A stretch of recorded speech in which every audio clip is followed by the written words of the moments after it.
Hey, what's up, everybody, and welcome to episode 62 of the Idiotic Sports Talk. I'm your host, Liam Gavin, coming to you live from the comfort of my own kitchen and dining room. And today I wanted to talk about the round one matchups in the NBA playoffs, the results of them, and how I did on my predictions, because I took a lot of L's in my predictions of who was going to win and how many games it was going to. So let's get started with the Eastern Conference. We have the Sixers beating the Wizards in 5 games. Now, I got that one correct. I got that one 100% correct. I picked the winner, and I picked how many games it'd go to. And the series was kind of like how a lot of people expected. You know, the Wizards, outside of Russell Westbrook and Bradley Beal, they're not that great of a team.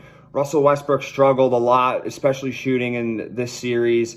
And for the Sixers, they looked pretty sharp. But Joel Embiid, man, he has a slight meniscus tear. He tore it in Game 4, and which caused the Wizards to win and push a Game 5. But luckily, guys like Tobias Harris, Seth Curry, and Ben Simmons stepped up in Game 5 to get the win. Or else, if they lost and Embiid was going to have to miss another game or two, it probably wouldn't look too good for them. So I got that one right. Let's go on to the Nets versus Celtics. Now, I'm extremely biased. I'm an extremely biased Celtics fan. So I said Celtics in 7, but I gave you my realistic prediction, which was Nets in 5. So I consider that right. I consider me getting that one also correct. But, and that was just a series that it's like, you know, the Celtics really had no business being in. Jaylen Brown was out. Kemba Walker missed 2 games, you know, and even when he was healthy, he really wasn't playing that great. Only averaged like 12 points a game. But Jason Tatum stepped up huge, man. I mean, that kid, he's going to be such a stud and such a star in the future. He averaged like 30 points per game, and he really put the team on his back. I mean, he had games where he dropped 40, 50 points against the Nets. And, I mean, the Nets are just too powerful. They have too much depth. Like, look at KD. He had about 32 points per game. Harden had 24 points per game and like 11 assists. Kyrie Irving had 24 points per game. So it's going to be really hard to stop the Nets. But who knows? We'll see, right?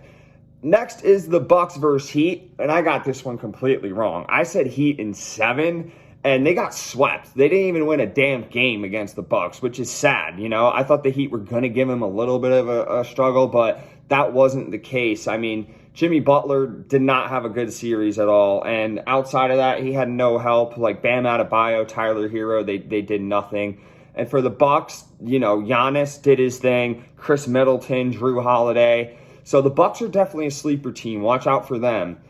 Knicks versus Hawks, I got this prediction completely wrong. Like, I didn't pick a winner because I really wasn't too sure. But I had the winner winning in 7 games, which I got wrong because it only went to 5 games, which surprised me. And the Hawks, man, they took care of business against the Knicks. They won Game 1. They lost Game 2. So I'm like, oh, man, here we go. We got a series. They go to Atlanta, win 2 straight. They're up 3-1. They go back to MSG. I'm thinking that the Knicks could get another win and push it to 3-2. But the Hawks, they weren't having none of that. So the Hawks won in 5 games. Trae Young did his thing. He absolutely owned the Knicks.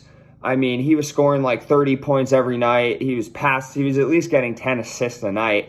He just looked great. And for the Knicks, I mean, Julius Randle, he had a couple all right games, but he didn't really step up, you know. And for the Knicks, a lot of people didn't even have them going to the playoffs at all this year. So kudos to them. You know, if they get another good star or another solid vet or solid bench pieces, I think they'll be a great team next year.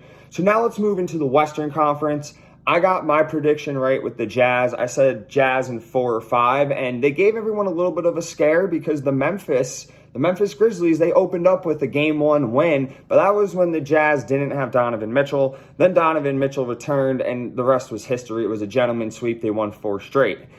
Next is the Suns versus Lakers. Now, this one, I picked going to 7 games, and it was so iffy to pick, man. Like, it was so tough to try to pick against CP3 because I'm a huge fan of him. You know, every basketball head loves CP3, but it's also hard to pick against a healthy LeBron James, especially with Anthony Davis.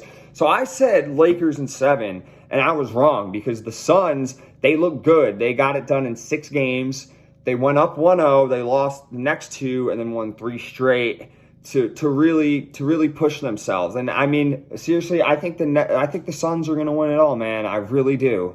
Next is the Nuggets beating the Blazers in 6 games.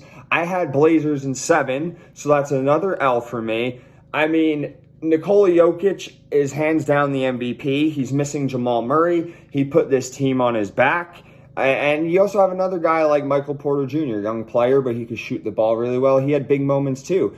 And as for the Blazers, I mean, Damian Lillard is kind of like the one-man army. You do have CJ McCollum, who was able to put up some points, but in the last final 2 games, he was really a no-show, while Damian Lillard was putting up 30, 40. He even had a game where he had 55 points.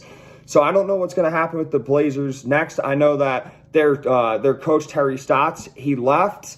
And I know that Damian Lillard's really pushing for Jason Kidd to become their next coach. So who knows what happens with the Blazers. But keep an eye out on the Nuggets, man. They're definitely a sleeper team that could win it all. And for the final prediction, it was me picking the Clippers to beat the Mavericks in 6 games. Now, this series is tied 3-3. I still think the Clippers are going to win Game 7, but I have to take an L because I said it was going to 6 games, and it didn't. But that is going to happen Sunday, so it's going to be win or go home, and it's been a battle between Kawhi Leonard and Luka Doncic. And, man, grab your popcorn because it's been one heck of a series, and Game 7 is tomorrow. I think it's at 3:30 or 4 o'clock, so tune in. And once again, I want to thank you all for watching. Make sure to subscribe to my YouTube channel. Make sure you follow me on Instagram. Share my content, promote my content, do whatever you can. Thank you all so much and have a wonderful day.